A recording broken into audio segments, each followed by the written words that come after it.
microfone, isso. Ok, muito obrigado, Rodrigo. Obrigado. Bom, obrigado pela oportunidade de estar aqui pela Câmara Britânica hoje. Quero agradecer a todos os deputados, o deputado Vitor Lippe, o deputado João Arruda, que esteve no evento da Câmara Britânica lá em São Paulo, tratando desse assunto já.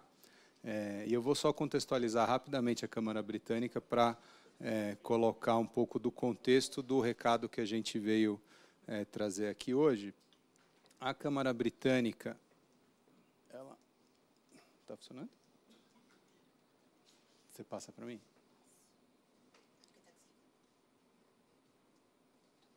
Obrigado. A Câmara Britânica ela é uma associação, temos empresas britânicas e empresas brasileiras. Nosso objetivo é fomentar os negócios bilaterais e investimentos entre o Brasil e o Reino Unido. É uma organização que já tem mais de 100 anos, nós temos 102 anos de existência e já participamos muito mais, as empresas britânicas, da infraestrutura brasileira do que participam hoje. E a gente vem aqui trazer um olhar externo de uma comunidade que tem muito interesse em participar muito mais da construção da infraestrutura que o Brasil precisa, tanto do ponto de vista de realização das obras, quanto do ponto de vista de oferta de seguros, de investimentos, de empréstimos e tudo que o Reino Unido tem para oferecer, e colocar aqui, eu acho que uma visão de quem não está nesse mercado. Acho que muitos dos participantes aqui têm colocado a visão de quem participa do mercado, de quem está atuando, de quem está aqui no Brasil. Então, vou colocar um pouco a visão das restrições que essa comunidade vê hoje para essa participação e como elas podiam ser encaminhadas pela nossa legislação. Eu vou pular aqui rapidamente, a apresentação vai ficar. Nós trabalhamos com comitês temáticos e setoriais, vocês podem ver aí que tem comitês muito envolvidos com o assunto, comitê de energia, comitê naval, comitê de óleo e gás. E temos várias publicações que a gente faz para explicar o Brasil para o britânico, né? Então, muito do esforço que a gente faz é de mostrar como o Brasil pode sim ser um ambiente interessante de negócio se você entender como atuar nele. Nesse sentido, o que eu trago, então, são esses desincentivos que essa comunidade percebe hoje, né? Então, o primeiro desejo do investidor externo e da empresa que vai se dedicar a participar de uma licitação no Brasil, porque o mais importante é a gente entender que essas empresas internacionais, elas estão olhando vários países, e elas podem dedicar os recursos delas ao Brasil, à Argentina, à Índia, à China, aos Estados Unidos, à Alemanha, à França, ao próprio Reino Unido. Então, ele está olhando ali naquele tabuleiro, aonde ele pode ter o melhor retorno versus o menor risco. Isso é inevitável, né? Qualquer um de nós faz isso e faria isso se tivesse investido em outro país. Então, é assim que funciona. O que se sente muita carência hoje no Brasil? Previsibilidade e segurança jurídico-regulatória, né? Então, nesse sentido, eu vou secundar aqui o Murilo e o Rudimar, que fizeram uma fala no sentido de que a Lei 866 já tem uma maturidade que traz uma segurança jurídica e há que se pensar muito se vale a pena mexer nessa infraestrutura jurídica que já existe, já está colocada, já tem jurisprudência formada, já tem doutrina escrita.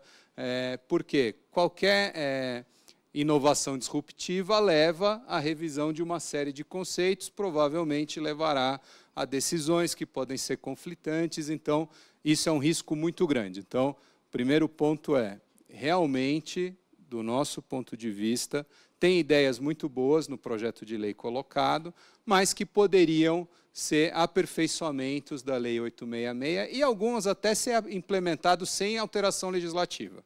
A gente vê ali que, por exemplo, padronização de contratos e editais. Isso não precisa de alteração legislativa para fazer, né?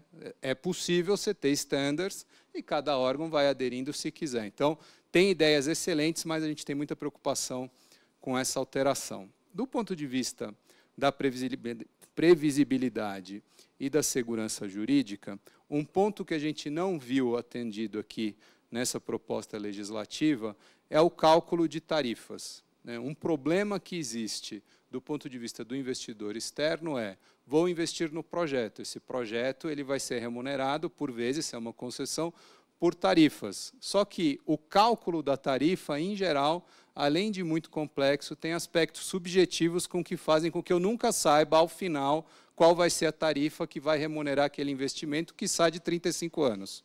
Então, você tem um adicional de risco muito grande. Fora disso, temos as mudanças legislativas e mudanças de entendimento judicial que também interferem nessa definição de tarifas e, com certeza, no retorno sobre investimento.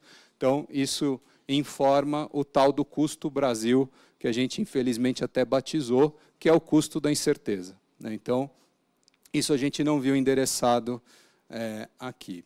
O outro ponto é a limitação de riscos. A gente viu um esforço aqui nos mapas de risco, mas gera uma preocupação do mapa de risco ter o efeito contrário. A partir do momento que o projeto de lei propõe que seja feito um mapa de risco preliminar à licitação e que esse mapa de risco vai já indicar quais são os fatores que vão fazer a alteração do equilíbrio econômico-financeiro do contrato, como é que fica o que não está mapeado, né? Por quê? Se a gente pensar em projetos de longo prazo, é impossível acreditar que você vai mapear já todos os riscos que podem vir a acontecer externos à execução daquele contrato. Então, isso é uma preocupação. Pode ser uma boa ferramenta se encaminhar, por exemplo, revisões automáticas do equilíbrio econômico-financeiro do contrato. Foi colocado aqui que a revisão de equilíbrio econômico-financeiro é um sofrimento enorme. Se você tiver fatores, por exemplo, câmbio, alguns fatores que já são previsíveis e que já gerem um algoritmo de revisão do equilíbrio econômico-financeiro, isso pode agregar na segurança jurídica, mas precisaria um esclarecimento maior do que acontece com os riscos que não estão mapeados. Como é que eles vão ser inseridos nesse mapa?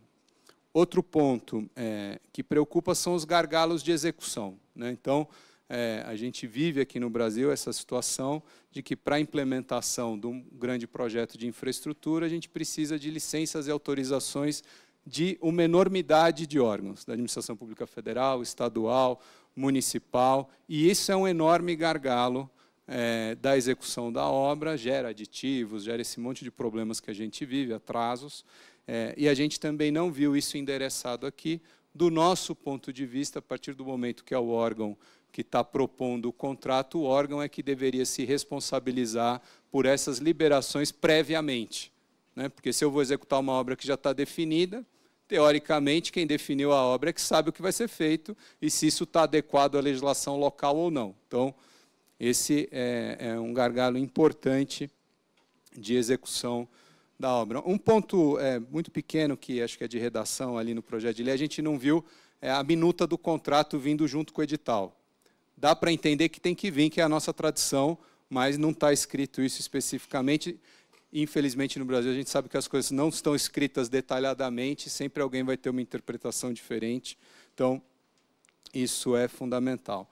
O outro ponto é a judicialização, né? Isso tem muita gente contrária e reclama da judicialização, e às vezes a judicialização ela é adequada, porque realmente tem ilegalidades no processo, e às vezes ela não é adequada porque a decisão não está perfeitamente aderente ao que se entende do sistema jurídico. Do nosso ponto de vista, é um problema que o Rudimar apontou aqui, de capacitação, né? Muito do que se sofre, do que se reclama do procedimento licitatório, é falta de capacitação no órgão licitante, é falta de capacitação até no judiciário, porque muitas vezes, na imensa maioria, você não tem varas especializadas e o processo de licitação cai num juiz que tem uma outra especialidade e ele vai ter uma interpretação ali de quem está vendo o assunto naquele momento e talvez isso não seja adequado. Então, o problema de capacitação em licitações ele é amplo. Também a gente entende que o processo definido não limita o escopo discricionário da decisão material. Ou seja, ter um processo definido, também às vezes nos órgãos públicos tem uma ilusão que nas empresas não tem processo definido. Grandes compras nas empresas têm processo definido, porque você precisa do processo tanto para proteger quem está conduzindo o processo, quanto para proteger o dinheiro do investidor, no nosso caso, o pagador de impostos. Então, o processo não afeta a discricionariedade. 2 pontos para concluir, muito importantes para atrair investimentos em empresas estrangeiras, é o acesso à informação. Hoje, e isso não está endereçado na lei, a gente quer fazer licitação internacional com edital em português, sem divulgação centralizada, exigindo documentação traduzida, juramentada para português, e os atos do processo licitatório são em português. Não funciona. Por quê? Pensando numa empresa que está ainda cogitando se vai vir para o Brasil, se ela não tiver um acesso fácil a essa informação, dificilmente ela vai tomar a decisão de, ok, vou analisar esse processo. Outras barreiras, além da língua, isso não está encaminhado aqui no projeto de licitação, é a exigência de procuração para um representante local. Isso, para uma empresa estrangeira, conceder uma procuração, tem um questionamento de compliance gigantesco. Então, isso por si já acaba, em fases preliminares da licitação, afastando a participação. Documentos de habilitação. O projeto de lei, como tem na Lei 8666, diz que só precisa apresentar documentos equivalentes, mas não tem um caminho para provar a equivalência. Então, em geral, fica um debate enorme se no país existe, não existe documento, qual que é o documento equivalente. Nossa sugestão é permitir uma declaração consular que traga essa informação com facilidade. Do ponto de vista da qualificação financeira, a gente vê uma incompatibilidade, porque exige qualificação financeira para consórcio, exige qualificação financeira proporcional à participação na obra e depois cria responsabilidade solidária por todos os participantes do consórcio. Então, nos parece que seria melhor a qualificação financeira ser do bloco do consórcio e pronto. Isso também é importante entender, que no Brasil a gente tem uma tradição de grandes empresas verticalizadas, que fazem tudo. Em outros países, a gente tem empresas fragmentadas. Então, um consórcio tem uma série de pequenas empresas que se juntam com a sua qualificação técnica para participar. Então, o consórcio é um tema fundamental. E a outra preocupação são as dispensas de licitação. Do nosso ponto de vista, o projeto de lei traz uma ampliação das dispensas de licitação, que já virou uma tradição da Lei 8666, nas suas várias atualizações.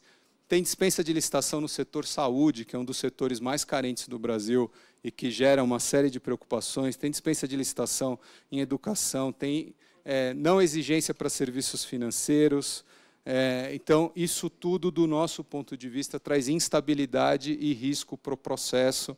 Por incrível que pareça, o fornecedor preferiria um processo estruturado em que ele tivesse segurança e o servidor que conduz o processo também tivesse segurança. E os prazos. A gente viu aqui no projeto de lei que também são prazos curtos. Uma empresa internacional não consegue se estruturar para participar de um grande projeto de infraestrutura com menos de 1 ano. Então, assim, essa coisa que acontece aqui no Brasil, de abre a licitação, é 90 dias, aí daqui a pouco fecha, muda o edital, daqui a pouco reabre, vai e volta. Não funciona se você tem um sistema de empresas fragmentadas que vão fazer um project finance complexo para entrar num projeto. Isso precisa de uma divulgação com prazo muito maior do que os 90 dias que a gente está propondo aqui. Você acaba limitando a competição.